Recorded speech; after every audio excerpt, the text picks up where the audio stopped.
Bismillahirrahmanirrahim. Alhamdulillah khairan thayyiban mubarakan fihi kama yuhibbu rabbuna wa yardah. Wa asyhadu an la ilaha illallah wahdahu la syarika lah wa asyhadu anna Muhammadan 'abduhu wa rasuluh sallallahu alaihi wa ala alihi wa sahbihi wa sallama tasliman mazida amma ba'd.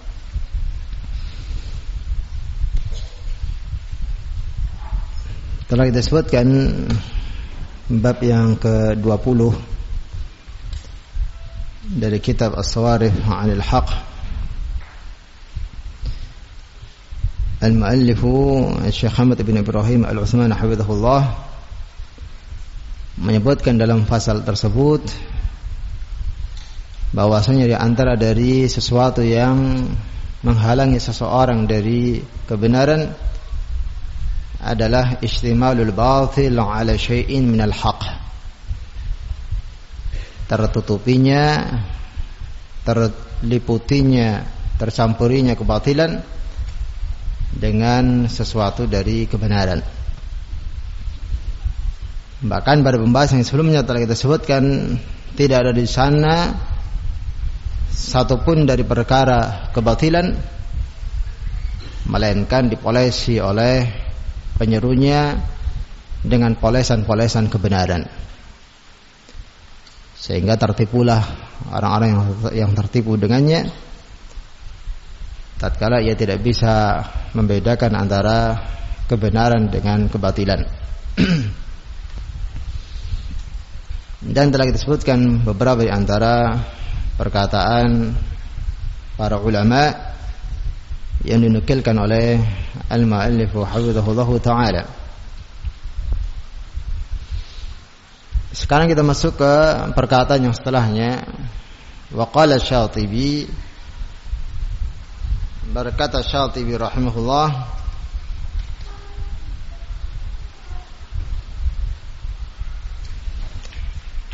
yub'idu fi majaril 'adati ay yabtadi'a ahadun bid'atan min ghairi syubhati dalilin yaqdahu lahu. Berdasarkan kebiasaan sangat jauh kemungkinan bila ada salah seorang di antara pelaku bid'ah membuat kebid'ahan tanpa disertai dengan syubhat yang menunjukkan tentang tercelanya perbuatan tersebut. Bal 'amatul bid'ah la budda li sahibiha min muta'alliqi dalilin syar'i. Bahkan kata Imam Syatibi rahimahullah, kebanyakan dari kalangan ahli bid'ah mereka pasti mengaitkan dengan pendalilan yang syar'i untuk memolesi perkara kebid'ahannya, sehingga menunjukkan kepada kita bahwasanya di sana tidak ada satupun dari perbuatan bid'ah ataukah amalan yang bid'ah yang menyimpang dari tuntunan as-sunnah, melainkan dipolesi dengan pendalilan yang mengesankan itu adalah perbuatan yang syar'i. Demikian pula tidak ada di sana satupun dari kelompok yang menyimpang dari as-sunnah, melainkan mereka juga melandasi semua penyimpangan mereka dengan pendalilan yang syar'i. Naam. Sehingga terkadang salah kalau semisal seseorang menyimpulkan dan mengatakan semuanya benar, masing-masing ada dalilnya. Salah kalau semisal menyimpulkan berarti si fulan dan si fulan itu sama, tapi beda saja pemahamannya terhadap dalil, namun dari sisi kebenarannya sama-sama benar. Ini seluruhnya kesimpulan yang keliru. Karena yang namanya kebenaran seperti yang diingatkan oleh mereka para ulama adalah wahid. Al-haq wahid la yata'addad. Kebenaran itu satu, tidak berbilang. Bahkan Allah Azza wa Jalla berfirman, "Famadza ba'dal haqqi illa ad-dhalal." Maka apakah yang ada setelah kebenaran tersebut melainkan itulah kesesatan. Sehingga tatkala seorang melihat beragamnya perselisihan, beragamnya aqwal, pendapat atas satu prinsip, satu akidah, satu amalan, maka yang wajib dia lihat adalah kecocokan dari semua amalan tersebut dengan Al-Quran dan As-Sunnah. Demikian pula bimbingan mereka para salafun as-salih, demikian pula bimbingan mereka para al-ulama, para ulama.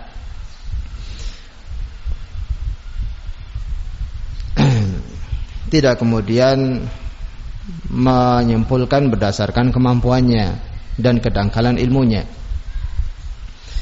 Telah kita sebutkan perkataan Al-Imam Ahmad bin Hanbal rahimahullah pada pembahasan yang sebelumnya, iyyaka an tatakallama wa laysa min waraika imamun. Janganlah engkau berucap, berbicara dengan satu pendapat dalam keadaan tidak ada di belakangmu seorang imam. Ini poin penting yang perlu digarisbawahi, terkhusus bagi setiap individu yang berkeinginan menurut hasratnya dan keinginannya, hawa nafsunya. Ini adalah sesuatu yang benar. Ini adalah sebagai satu pengamalan yang di sisinya merupakan perbuatan yang sunnah. Nah, hati-hati. Janganlah seorang berucap, berbuat, bertindak melainkan di belakangnya didukung dengan fatwa dari kalangan mereka para ulama. Apa yang melatari kamu untuk melakukan demikian? Enak kalau semisal dia mengatakan Al-Quran mengatakan demikian, As-Sunnah mengatakan demikian, sebagian salaf penukilannya demikian dan demikian, dan para ulama yang terkini fatwanya demikian dan demikian. Enak didengar, ilmiah, dan mudah untuk kemudian dicerna oleh orang yang mendengarkannya. Berbeda halnya kalau misal seorang mengatakan, lah ini kan sunnah, ini kan sunnah, apa ada larangan? Ya, nah, sesuatu yang sunnah kalau misal dari sisi prakteknya, perbuatannya menyelisih sunnah, ini bukan menjadi sesuatu yang sunnah, bukan menjadi sesuatu yang sunnah. Seorang sholat 2 rakaat sesuai dengan sunnah, ikhlas, bacaannya juga sunnah. Namun ternyata dia melakukan sholat 2 rakaat tersebut adalah sholat sunnah mutlak, yang dari sisi waktunya tidak dibenarkan oleh mereka para ulama untuk tidak dibenarkan oleh Nabi Shallallahu Alaihi Wasallam untuk seorang mengerjakannya. Ternyata dia dilakukan di waktu yang terlarang.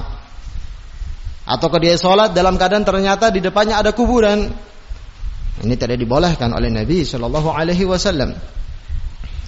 Sehingga keseluruhan dari pendalilan harus dilihat dengan benar dan dengan teliti. Yang tak kalah pentingnya adalah dengan bimbingan mereka para al-ulama ar-rabbaniyin. Karena itulah Allah Azza wa Jalla memerintahkan kita seorang muslim untuk merujuk pada referensinya fatwa mereka para ulama. Fas'alu ahla dzikri in kuntum la ta'lamun. Bertanyalah kepada ahli zikir. Maksud ahli zikir dalam ayat ini adalah mereka para ulama. Bila kalian tidak mengerti tentang perkara tersebut, terkhusus mempertanyakan tentang perkara-perkara yang baru, ataukah perselisihan yang muncul disebabkan karena ketidaksepahaman beberapa orang di dalam menyimpulkan pendalilan yang syar'i. Sebagian mengatakan A, sebagian mengatakan B, sebagian mengatakan C. Maka yang seharusnya dilakukan adalah mempertanyakan perselisihan tersebut kepada mereka para ulama untuk dihukumi siapa di antara mereka yang teranggap benar dan siapa yang salah, demikian pula keliru. Nah, dengan seorang kembali kepada bimbingan para ulama adalah sebab turunnya berkah. Seorang mengembalikan urusannya kepada bimbingan mereka para ulama adalah sebab diberkahinya perbuatannya oleh Allah Subhanahu wa taala. Nabi sallallahu alaihi wasallam menyebutkan al-barakatu ma'a akabirikum. berkah-berkah itu bersama dengan orang-orang besar di antara kalian, yaitu mereka para ulama yang mumpuni di dalam ilmunya. Dan cukuplah sebagai dalil mereka para ulama kita juga melandasi semua karya-karya mereka dengan bimbingan para ulama. Dengan kita membaca karya-karya mereka syarat dengan aqwal, perkataan-perkataan mereka para salafun as-salih. Seperti kitab yang di hadapan kita ini As-Sawarifu 'anil Haq, mu'alif menyebutkan sekian banyak aqwal, perkataan mereka para salaf. Kemudian melandasi dengan perkataan tersebut bab-bab yang disebutkan setelahnya atau di atasnya oleh al-mu'allifu hafizahullahu ta'ala. Nah, ini yang diistilahkan dengan pendalilan secara ilmiah. Sehingga tatkala seorang memiliki kebimbangan untuk melihat ataukah mengukur apakah sesuatu yang di depannya adalah sebagai satu kebenaran, al-haq, ataukah hanya sekedar mirip kebenaran yang pada hakikatnya adalah kebatilan, namun dipolesi dengan beberapa dari amalan-amalan kebenaran. Ya, tanya kepada pelakunya apakah ada dalilnya dalam Al-Quran, dalam Al-Sunnah, apakah difahami oleh mereka para sahabat Nabi SAW, dan seperti apa praktek pengamalannya oleh mereka para salafun as-salih. Ini ma'asyiral muslimun rahimani wa rahimakumullahu ta'ala.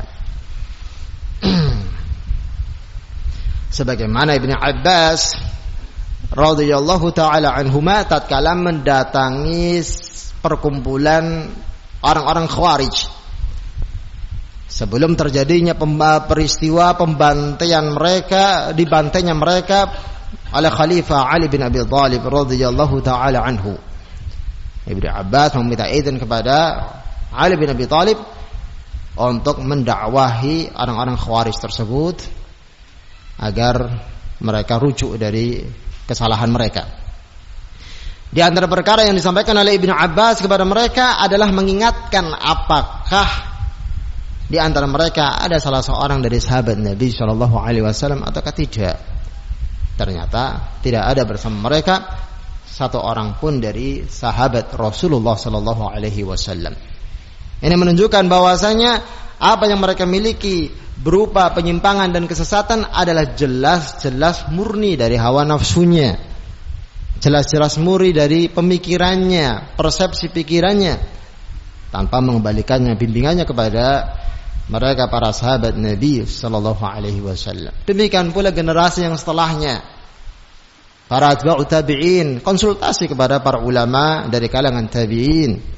Demikian setelahnya hingga hari kita saat ini.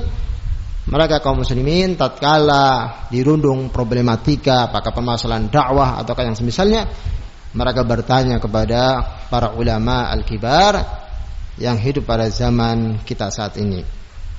Nah, ini dinyatakan sebagai pendalilan yang ilmiah.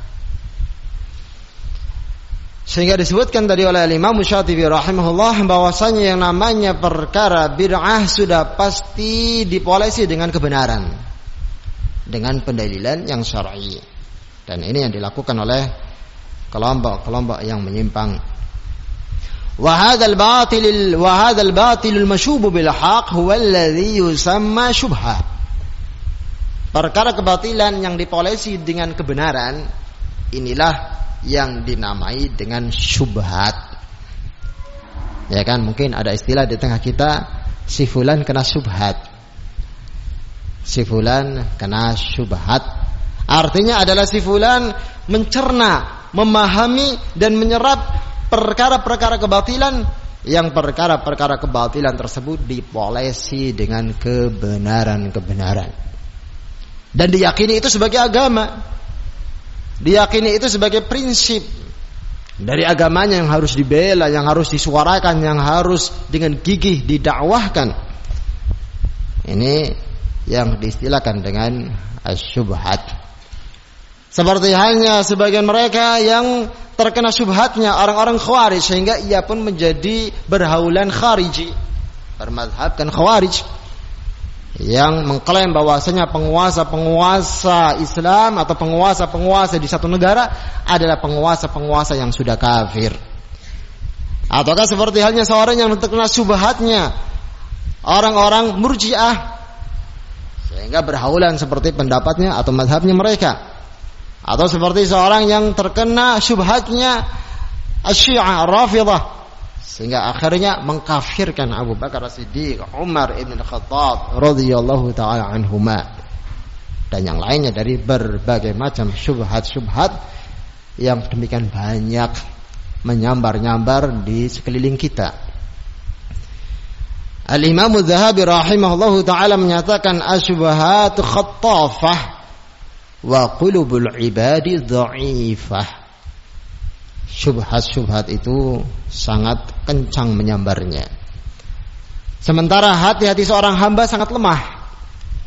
Ini menunjukkan kepada kita tatkala seorang telah mengerti sesuatu itu sebagai kebenaran, maka peganglah dan istiqomahlah dengan di atas perkara kebenaran tersebut. Tatkala seorang sudah meyakini dia berada di atas kebenaran, dia berada di atas prinsip yang sahih, yang benar, karena pendalilannya semuanya secara ilmiah, diambil dari Al-Quran, diambil dari Sunnah, dengan pemahaman para sahabat Rasul, demikian pula para salafun salih, didukung fatwa dari kalangan mereka para ulama, maka peganglah, ambillah, pegang dan ambillah. Jangan kemudian dengan sebab ini akhirnya dia sok berani mendatangi beberapa orang dalam rangka untuk mendengarkan pemikiran mereka. Jangan datang ke firqahnya si fulan, tanya, loh kenapa kamu kayak gini? Ditanya demikian jawabannya. Oh begitu ya. Habis itu datang lagi kelompoknya yang di sana, tanya lagi seperti ini. Tanya lagi yang di sana demikian. Ini seorang yang tidak berprinsip. Bahkan sebagian di antara a'immatul Islam, seingat saya Al-Imam Syafi'i rahimahullah, tatkala ada salah seorang yang berkeinginan untuk berdebat dengan beliau rahimahullah, untuk menantang siapa yang paling kuat hujahnya, maka beliau rahimahullah ta'ala menyatakan, idza jaa rajulun akhar, kemudian apabila datang orang lain, ataukah sebelumnya beliau mengatakan, bila mana saya bisa mengalahkan kamu, atabi'tani, apakah kau mengikuti saya? Dia mengatakan, benar, kamu harus, saya akan mengikuti kamu. Kalau semisal saya kalah, kamu yang menang, maka apa konsekuensinya? Kamu harus mengikuti saya, katanya.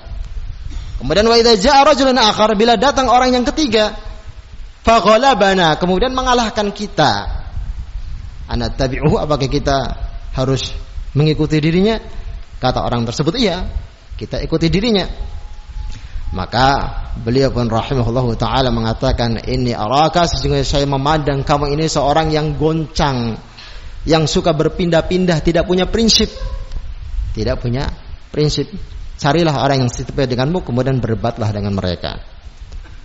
Artinya beliau tidak mau berdebat dengan mereka ahli bid'ah wal dhalal, yang tujuannya hanya mengandalkan kemenangan, kemahiran seorang dalam berdebat sebagai skala diukurnya sesuatu itu sebagai kebenaran. Naam. Disebutkan tadi oleh Imam Az-Zahabi rahimahullahu taala bahwasanya syubhat adalah khattafah, sangat kencang sambarannya. Wa qulubul ibadi dha'ifah, dan hati-hati para hamba lemah dari menerimanya. Sehingga tak jarang penukilan mereka para ulama salafun salih, pendahulu kita, yang tidak mau berdebat dengan mereka ahli bid'ah wad dhalal. Bahkan ada salah seorang yang mendatangi Ayyub As-Sukhtiyani rahimahullah, seorang imam yang mumpuni dan diakui tingkatan keilmuannya, mengajaknya untuk berdebat, maka beliau pun menutupi telinganya dan berpaling darinya. Orang ini menyatakan, aqra'u 'alaika ayat, yang saya mau sampaikan kepadamu adalah satu ayat saja dalam Al-Qur'an. Beliau tidak mau mendengarkannya. Karena jangan sampai nantinya ayat yang ia berdalil dengannya sebagai pendukung dari kesesatan yang ia miliki tersebut, tercongkol di hati seorang yang mendengarkannya, sehingga dia pun terjerat ke dalam syubhat yang dimiliki oleh orang tersebut. Ini ma'asyiral muslimin rahimani wa rahimakumullahu taala.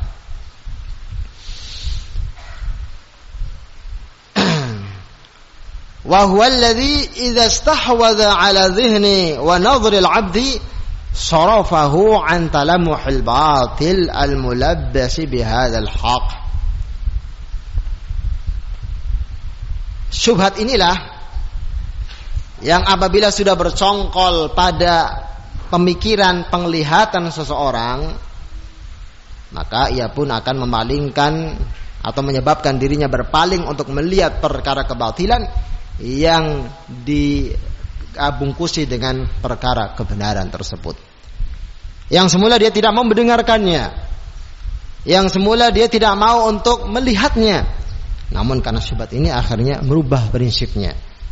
Ia pun mulai membuka-buka pendalilan dirinya, mulai ada unsur ketertarikan, sampai akhirnya mulai ada unsur pembelaan kepada dirinya.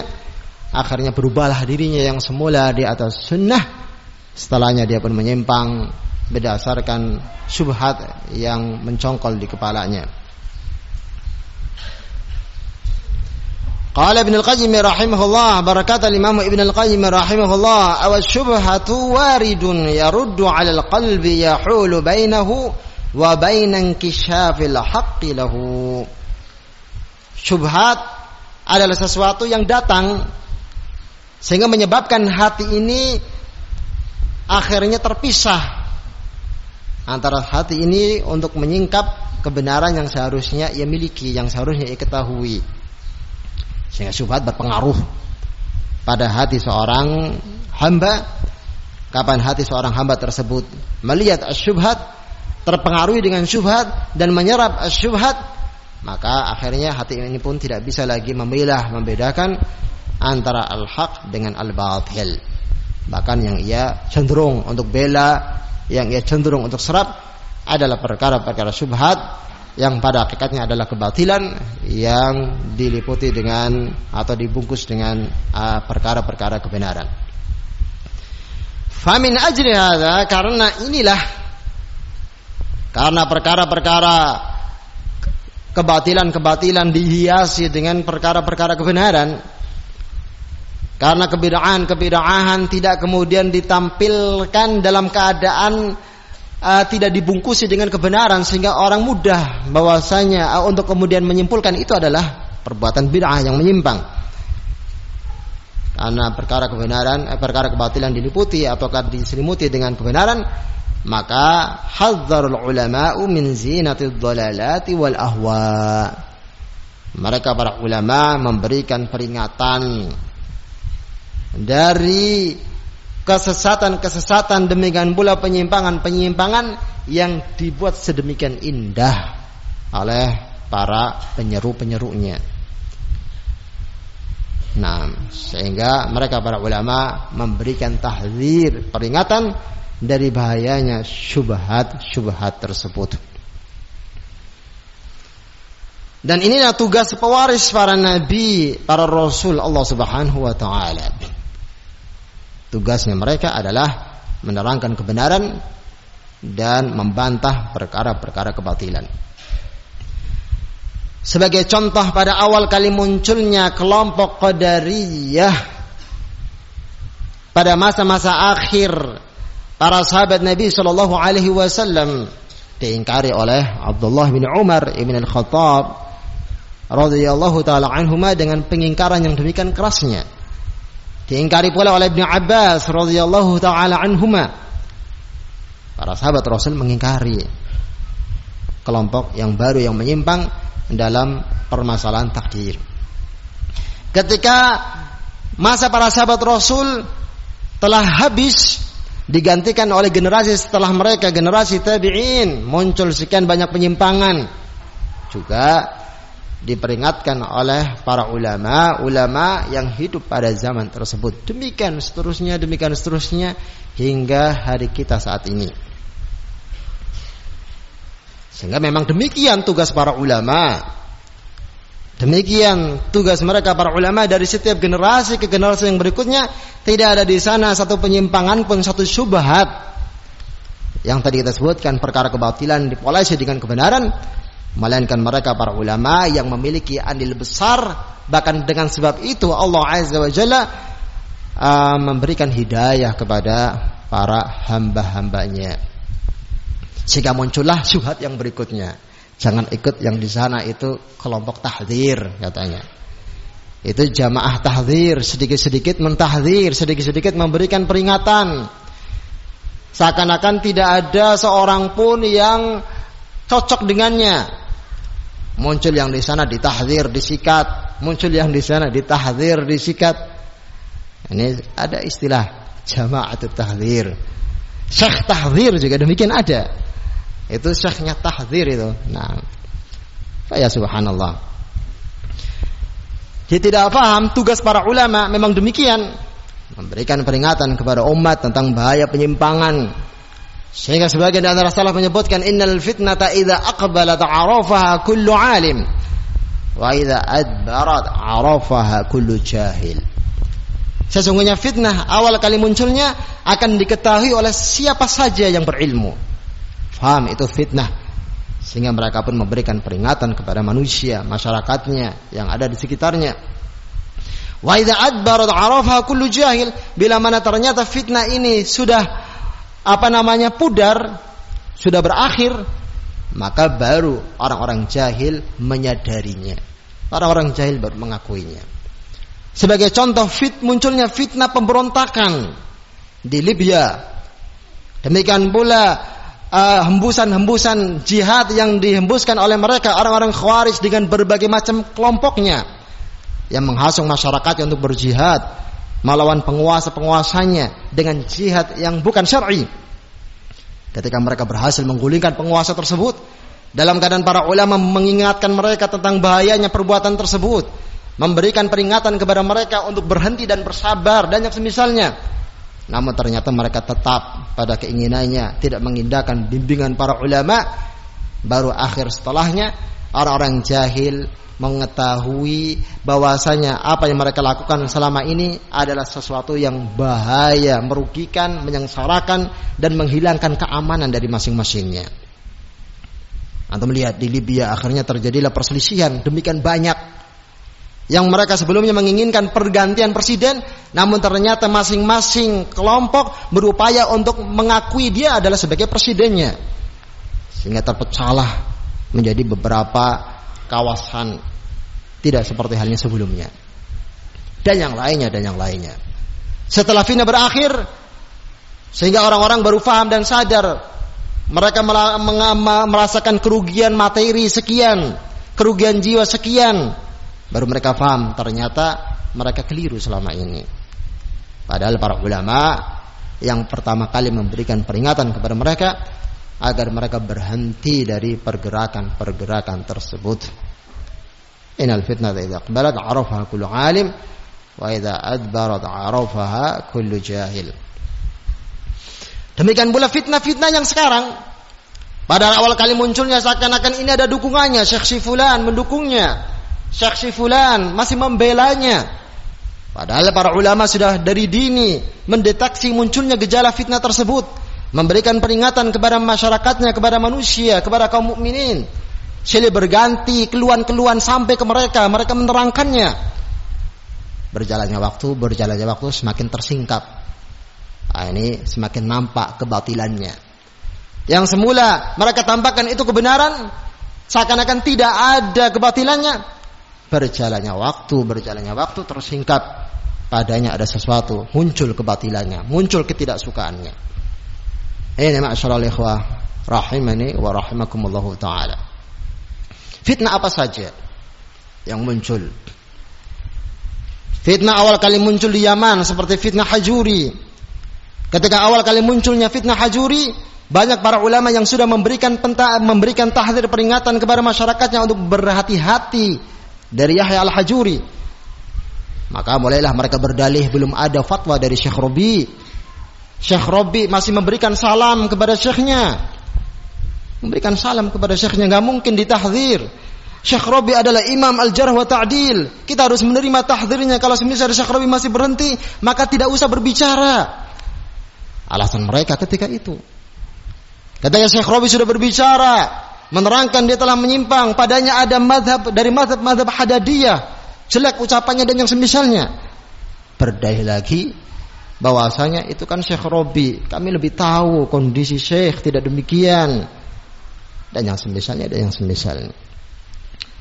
Hujah-hujah yang pada hakikatnya adalah dalih-dalih untuk membenarkan perbuatan mereka, yang inti dari dalih-dalih tersebut adalah ketidakinginan mereka untuk melepaskan perkara kebatilan yang mereka berada di atasnya. Fitnah apa saja demikian. Nah, fitnah Muhammad bin Hadi juga demikian. Awal kali munculnya Syekh Rabi belum berbicara, mari kita jalsah di hadapan Syekh. Saya mau rujuk kalau semisal Syekh Rabi yang menasihati saya. Ucapan yang memolesi bahwasanya perkara yang ia berada di atasnya itulah yang benar. Diagung-agungkan nama Syekh Rabi bin Hadi al-Madkhali hafizahullahu taala. Udah banyak pujian syekhnya Imam Jarh wa Ta'dil dan misalnya. Ketika Syekh Rabi sudah berbicara, maka hilang sudah apa yang sebelumnya mereka lulukan. Tidak menerima tahdzirannya Syekh.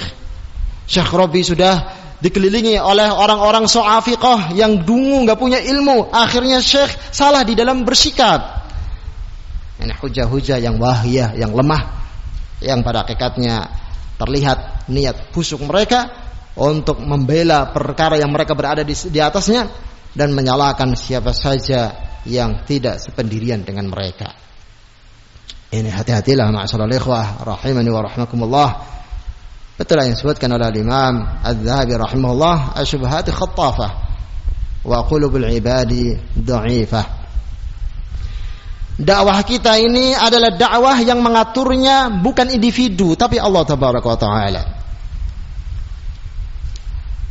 Demikian pula yang menggerakkan hati-hati seorang hamba adalah Allah tabaraka wa taala. Yahdi man yasha wa yudhillu man yasha. Allah beri hidayah siapa yang dikehendakinya, Allah sesatkan siapa pula yang dikehendaki oleh Allah Azza wa Jalla. Namun bersamaan dengan ini Allah Azza wa Jalla telah menyampaikan solusi yang seharusnya dilakukan oleh seorang untuk ia terus berada di atas kebenaran. Nabi juga demikian memberikan solusi kepada umatnya, cara agar mereka berada di atas kebenaran. Setelahnya dikembalikan kepada amalan-amalan masing-masing individu seorang hamba. Nah,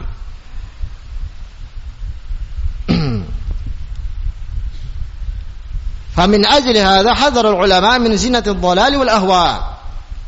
Karena inilah mereka para ulama memberikan peringatan tentang bahayanya kesesatan dan penyimpangan. Al-Imam Muhammad bin Hanbal rahimahullahu taala pernah ditanya tentang sebab musabab kenapa Al-Imam Muhammad bin Hanbal rahimahullah suka mengkritiki seorang rawi. Seorang rawi hadis, si fulan adalah seorang yang tidak diterima hadisnya. Si fulan seorang yang tidak bisa hadis periwayatannya dijadikan sebagai hujah karena padanya ada demikian dan demikian. Maka salah seorang di antara hadirin ketika itu mengatakan dan menyela kepada beliau rahimahullah, ya Aba Abdillah ana ghtab. Wa ya Aba Abdillah, kalau demikian kita berghibah. Yang kita sebutkan adalah aib-aib para perawi-perawi tersebut seharusnya ditutupi. Maka beliau rahimahullah ta'ala mengatakan, idza sakattu ana wa sakatta anta faman yu'arrif al-jahil as-sahiha min as-saqim. Kalau semisal saya ini diam dan kamu juga diam, maka terus siapa yang memberitahu seorang yang jahil kalau ini salah dan ini benar? Tidak ada yang tahu. Kalau semisal masing-masing kita diam, tidak mengatakan ini adalah kebenaran, itu adalah kebatilan, bisu semuanya, tidak mau berucap dan memberikan peringatan sedari dini munculnya perkara kebatilan tersebut, maka siapa yang bisa memberitahu seorang yang jahil bahwasanya ini kebenaran dan ini kebatilan, ini salah, ini benar, ini sunnah, ini bid'ah? Tidak ada yang tahu. Karena itulah para ulama yang terdepan di dalam memberikan bahaya peringatan penyimpangan-penyimpangan tersebut. Dari setiap zaman ke zaman yang berikutnya hingga zaman kita saat ini. Tidak ada di sana satupun dari pemikiran-pemikiran yang menyimpang, melainkan mereka para ulama membantahnya dengan bantahan-bantahan yang ilmiah. Dengan bantahan-bantahan yang ilmiah. Disebutkan prinsip demikian, bertentangan dengan Al-Quran, surat ini, ayat ini. Hadis Rasul juga bertentangan, juga menyelisih hadis Rasul. Hadisnya demikian dan demikian. Tidak sepahaman dengan mereka para salaf. Demikian penukilan-penukilan mereka dan yang semisalnya. Ini bantahan yang ilmiah. Fa ya subhanallah, kita melihat bantahan-bantahan tahdzir peringatan para ulama di dalam memperingatkan kesesatan seseorang atau bahayanya ideologi seseorang. Tidak pernah kita melihat ada yang seilmiah mereka, selengkap mereka, seakurat mereka. Dari sisi bantahannya dan keapikannya di dalam menyusun pendalilan-pendalilan tersebut yang tidak dimiliki oleh lawan-lawannya. Kalau lawan-lawannya cara membantahnya adalah dengan kekerasan. Ini syekh ini tergolong masih cicitnya syekh ini katanya. Masih tergolong cicitnya syekh ini. Atau si syekh ini seleting dengan syekh ini. Tidak ada dalilnya.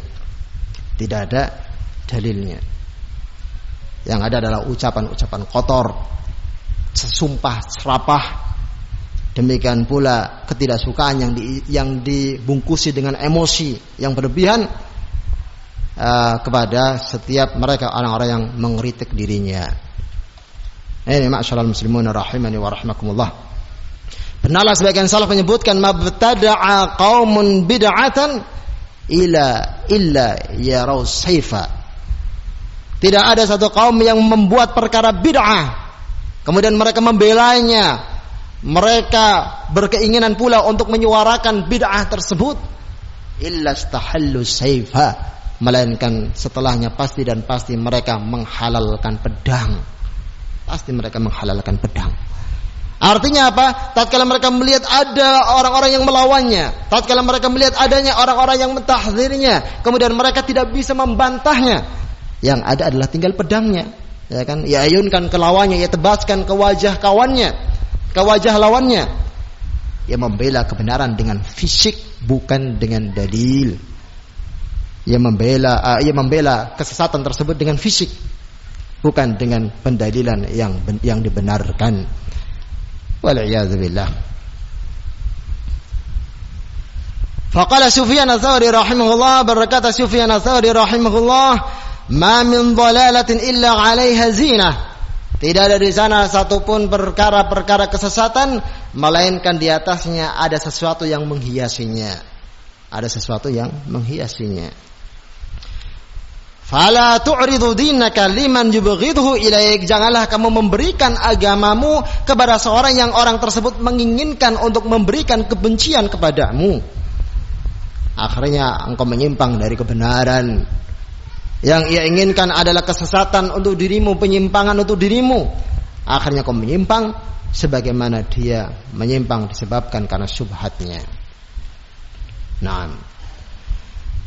Bahkan Nabi SAW tatkala turun firman Allah Azza wa Jalla, qul hadhihi sabili ad'u ila Allah. Ini adalah jalanku yang lurus. Saya berdakwah menuju jalan Allah Azza wa Jalla. Saya mendakwahkan seseorang untuk menuju jalan tersebut. Maka disebutkan dalam salah satu riwayat Nabi SAW khattan biyaminihi. Nabi SAW menggaris satu garis dengan tangan kanannya, garis yang lurus panjang. Thumma khatta khututan an yamini dzalikal khatti wa an shimalihi. Kemudian Nabi SAW menggaris garis-garis yang banyak di samping kanan dan kiri jalan yang lurus tersebut. Kemudian Rasulullah SAW mengatakan hadhihi subul. Jalan-jalan yang berada di samping kanan dan kiri tersebut adalah jalan-jalan yang menyimpang. Laisa 'alaiha sabilun illa 'alaiha syaitanu yad'u ilaiha. Tidak ada pada satupun jalan yang menyimpang tersebut melainkan di atasnya ada syaitan yang merayu seseorang untuk melewati jalan tersebut sehingga dia berpaling dari jalan yang lurus yang digariskan oleh Nabi sallallahu alaihi wasallam. Qul hadhihi sabili wa anna hadha sirati mustaqiman fattabi'uhu wa la tattabi'us subula fatafarraqa bikum an sabilihi. Katakanlah ini adalah jalanku yang lurus, ikutilah jalan tersebut. Janganlah kalian mengikuti jalan-jalan yang banyak sehingga menyebabkan kalian tercerai-berai dan terpisah dari jalan Nabi sallallahu alaihi wasallam. Perinciannya seperti yang tadi disebutkan, hadisnya dari Nabi alaihi assalatu wassalam. Kemudian diingatkan oleh mu'allif di sini rahimahullah Syekh Hamid bin Ibrahim Al-Utsman, fahdhari syubhat. Hati-hatilah kamu dari perkara-perkara yang syubhat. Syubhat itu apa tadi? Perkara kebatilan yang dipolesi dengan kebenaran. Hati-hati. Hati-hati dari perkara asyubhat. Wala tatrukil haqqa likulli syubhatin yuriduha musyakkik. Janganlah kamu tinggalkan perkara kebenaran yang sudah kamu yakini disebabkan karena syubhat yang dilemparkan oleh orang-orang yang ragu terhadap perkara kebenaran tersebut. Jangan. Au qalilul ilm, ataukah dilemparkan oleh seorang yang sedikit ilmunya, sedikit pemahamannya, sedikit wawasannya. Jangan.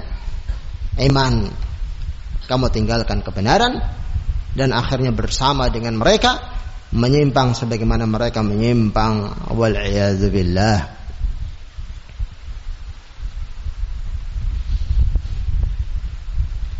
وقال العلامة عبد الرحمن المعلمي فلا يكاد يوجد حق لا يمكن أن يحول مبطل بناء شبهة عليه فمن التزم أن يتخلى عن كل ما يمكن بناء شبهة عليه أو شك أن يتخلى عن الحق كله. Kata Al-Alama Abdurrahman Al-Muallimi rahimahullah, hampir-hampir saja tidak dijumpai yang namanya kebenaran. Hampir-hampir saja tidak dijumpai kebenaran yang tidak dimungkinkan untuk seseorang yang berada di atas kebatilan untuk ia menerimanya, melainkan ia membangun syubhat untuk memonopoli kebenaran tersebut. Melainkan dia membangun syubhat untuk memanipulasi kebenaran tersebut. Sehingga falhasil tujuannya adalah agar supaya seorang tidak menerima kebenaran. Tujuannya seorang agar supaya menyimpang dari perkara kebenaran tersebut, sehingga dibuatlah hujah-hujah yang memungkinkan merekrut seseorang agar berpaling dari kebenaran dan tertuju kepada ideologi, demikian pula prinsipnya. Sehingga disebutkan oleh al-mu'allif rahimahullah hafizahullah fal wajibu al-kasfu 'anil haqa'iq. Sehingga yang wajib dilakukan, ditempuh oleh seorang mukmin, demikian pula mukminah, adalah al-kasfu 'anil haqa'iq. Dia berupaya untuk menyingkap hakikat yang sebenarnya tersebut. Yang datang syubhat, yang seharusnya ia lakukan adalah menyingkap tabir kebenaran yang meliputi kebatilan tersebut sehingga dia bisa melihat ternyata itu adalah kebatilan. Ini yang seharusnya ia lakukan. Wa nadhru fi ma wara'al alfaz, dia melihat ada apa di balik lafaz-lafaz tersebut. Ada apa di balik lafaz-lafaz tersebut? Seperti syubhat yang diusung oleh orang-orang Khawarij dan pecahan-pecahannya yang berkeinginan untuk kemudian membagi tauhid menjadi 4 macam. Tauhid yang keempat adalah tauhidul hakimiyah. Tauhid al-hakimiyah yang artinya tidak ada hukum kecuali hukum Allah. Tidak boleh seorang berhukum selain hukum Allah. Seorang wajib mempercayai hukum Allah adalah satu-satunya. Hukum selain Allah adalah hukum yang batil. Benar apa tidak? Benar. Apa hukmal jahilati yabghun? Aman ahsan min Allah hukman liqaumin yuqinun. Apakah hukum-hukum jahiliyah yang kalian inginkan? Siapakah yang paling baik hukumnya dibandingkan hukum Allah? Untuk kemudian diperhatikan oleh mereka orang-orang yang yakin. Allah mencela agar seorang tatkala seorang beralih menjadikan hukum-hukum selain Allah sebagai hukumnya, kemudian menelantarkan hukum Allah tabaraka wa taala. Benar dari satu sisi, namun ternyata dari sisi yang lainnya tujuan mereka mendengung-dengungkan adanya tauhidul hakimiyah adalah untuk mendoktrin masyarakatnya agar berhaluan prinsip sebagaimana mereka, yang tujuannya adalah untuk memberontak kepada penguasa, untuk menghalalkan darah penguasanya, untuk membolehkan memberontak kepada penguasa-penguasanya, berbuat anarkis di negara-negara masing-masingnya dengan alasan karena hukum penguasanya adalah hukum taghut, hukum yang berseberangan dengan hukum Allah Azza wa Jalla, demikian pula Rasulnya sallallahu alaihi wasallam. Jangankan kita sebagai umat Islam yang biasa, yang hidup pada zaman akhir-akhir, para sahabat Rasul sallallahu alaihi wasallam saja, seperti halnya Ali bin Abi Thalib, Muawiyah bin Abi Sufyan, dan para sahabat Rasul yang lainnya dikafirkan oleh orang-orang Khawarij yang ketika itu mereka berkumpul di kota Harura. Di kota Harura mereka mengkafirkan Muawiyah bin Abi Sufyan dan para sahabat Rasul yang membela Muawiyah. Mereka mengkafirkan Ali bin Abi Thalib dan para sahabat Rasul yang membela Ali bin Abi Thalib radhiyallahu taala anhum. Kita ketahui secara sejarah pada masa kekhilafan Utsman bin Affan, kaum muslimin satu. Tidak terjadi perpecahan antara satu dengan yang lainnya. Setelah terbunuhnya Khalifah Utsman bin Affan, maka terpecahlah kaum muslimin antara Muawiyah bin Abi Sufyan dengan Ali bin Abi Thalib radhiyallahu taala anhum. Bahkan sempat terjadi peperangan antara keduanya. Falhasil orang-orang Khawarij tidak membela Ali bin Abi Thalib, tidak pula membela Muawiyah bin Abi Sufyan. Mereka lebih memilih untuk mengucilkan dirinya menyendiri di kota Harura, kemudian melancarkan aksi-aksinya. Dan mereka pun mengklaim bahwasanya Muawiyah bin Abi Sufyan adalah seorang yang kafir, Ali bin Abi Thalib juga seorang yang kafir, karena mereka berhukum dengan adanya dua orang yang sebagai delegasi untuk masing-masing kubu mereka dalam rangka untuk menyelesaikan perseteruan yang terjadi di antara dua kubu tersebut. Berarti bukan hukum Allah yang mereka tetapkan, sehingga mereka mengkafirkan para sahabat Nabi sallallahu alaihi wasallam. Artinya apa? Para sahabat Rasul saja mereka kafirkan, apalagi kita, ya kan? Apalagi kita. Nah, sehingga yang wajib diingatkan oleh Mu'alif di sini hafizahullah, seorang jeli untuk menyingkap hakikat-hakikat dari syubhat-syubhat tersebut. Demikian pula melihat ada apa di balik lafaz-lafaz yang seakan-akan dipolesi itu adalah sebagai kebenaran. Seorang akan mudah menebak. Seorang akan mudah menebak perselisihan-perselisihan yang terjadi di sekitarnya. Apakah ini adalah karena tendensi agama? Apakah ini adalah karena tendensi semata-mata taklid kepada syekhnya atau ustadznya? Apakah ini hanya sekedar tendensi untuk memenangkan kepentingan-kepentingan duniawinya? Terlihat ada apa di balik lafaz-lafaz yang dia lafazkan. Terjadi perselisihan di antara dua ustadz. Ustaz yang satu menyalahkan yang di sana karena demikian dan demikian. Ustaz yang satu menyalahkan yang di sana karena demikian dan demikian. Masing-masing menyebutkan dalil-dalilnya. Kita akan melihat siapa di antara keduanya yang benar dengan mencermati lafaz-lafaz yang keluar dari masing-masing keduanya. Seorang yang benar tentulah penglafazannya disampaikan secara ilmiah. Dia demikian karena demikian. Dia demikian karena demikian. Saya sudah konsultasi dengan Syekh si fulan, jawabannya demikian dan demikian. Bahkan Syekh si fulan menasihati agar supaya demikian dan demikian. Ada banyak di sana, semuanya disampaikan berdasarkan emosinya. Disebutkanlah aib-aibnya, mulai diungkit-ungkit. Si fulan dahulu demikian dan demikian. Si fulan dahulu saja ngaji masalah mustalah enggak tamat-tamat. Si fulan dahulu saja membaca kitab enggak lancar-lancar. Nah, pendalilannya tidak ilmiah, bahkan mengesankan di dalamnya berisikan dengan ghibah, cercaan makian yang tidak disokong dengan pendalilan hujah yang kuat. Wa kasfil ghita' 'an zinati allati wuti'at 'ala ad-dhalalat. Demikian pula menyingkap tabir yang menghiasi dan diletakkan di atas kesesatan tersebut.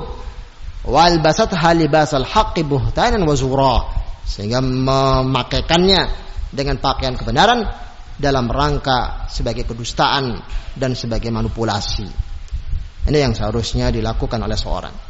Bagaimana caranya seorang bisa menyingkap hakikat dari syubhat tersebut? Yang pertama adalah dengan mempertanyakannya kepada para ulama. Bertanya kepada ahli ilmu. Karena mereka para ulama adalah seorang yang mumpuni dan faham tentang perkara-perkara syubhat tersebut. Demikian pula seorang bisa melihatnya dengan ada apa di balik lafaz-lafaz yang diucapkan oleh masing-masingnya, melihat dan mencerna pendalilan dari keduanya, antara mana yang ilmiahnya dan mana yang tidak dibangun di atas pendalilan secara al-ilmiyah. Naam. Wallahu a'lamu bishawab.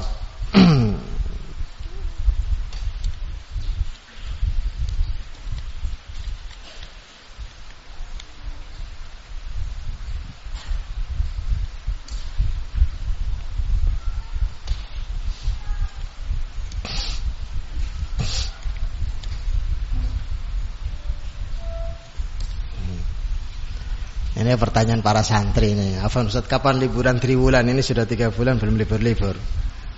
Sabar. Nah, dirapel setelah semester nanti libur, enggak masalah.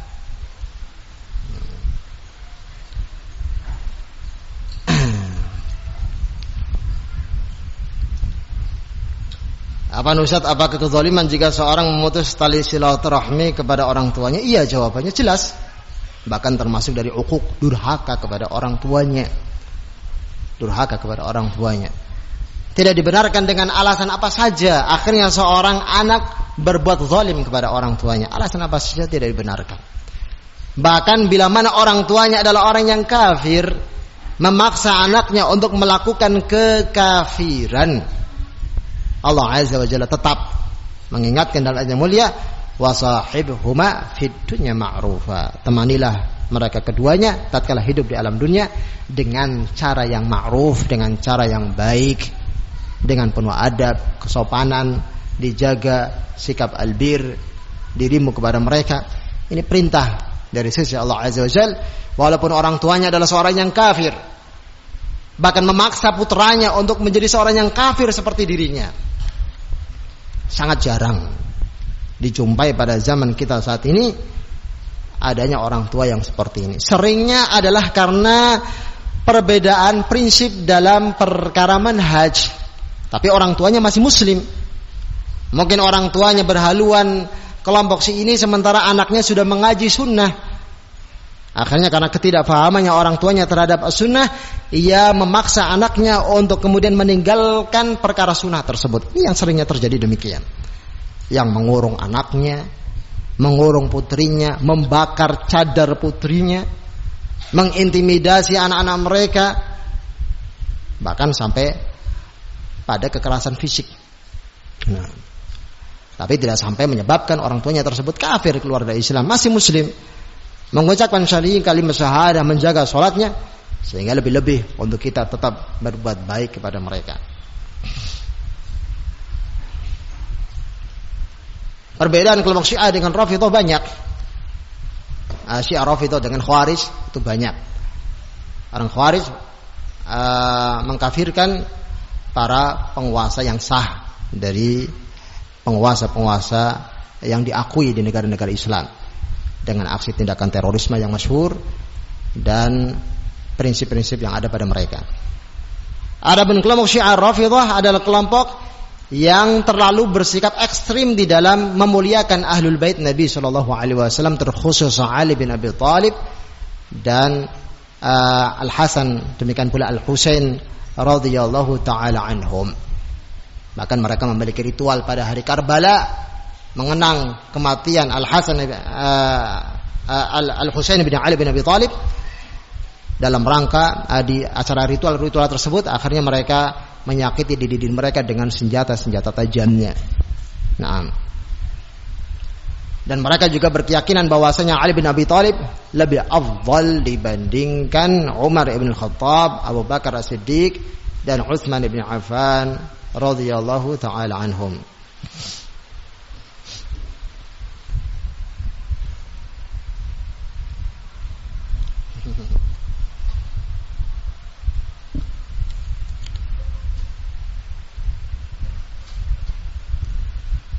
Tayyib, wallahu a'lamu bishawab. Ini mungkin yang bisa sampaikan. Subhanakallahumma hamdika asyhadu an la ilaha illa anta astaghfiruka wa atubu ilaik. Wassalamualaikum warahmatullahi wabarakatuh.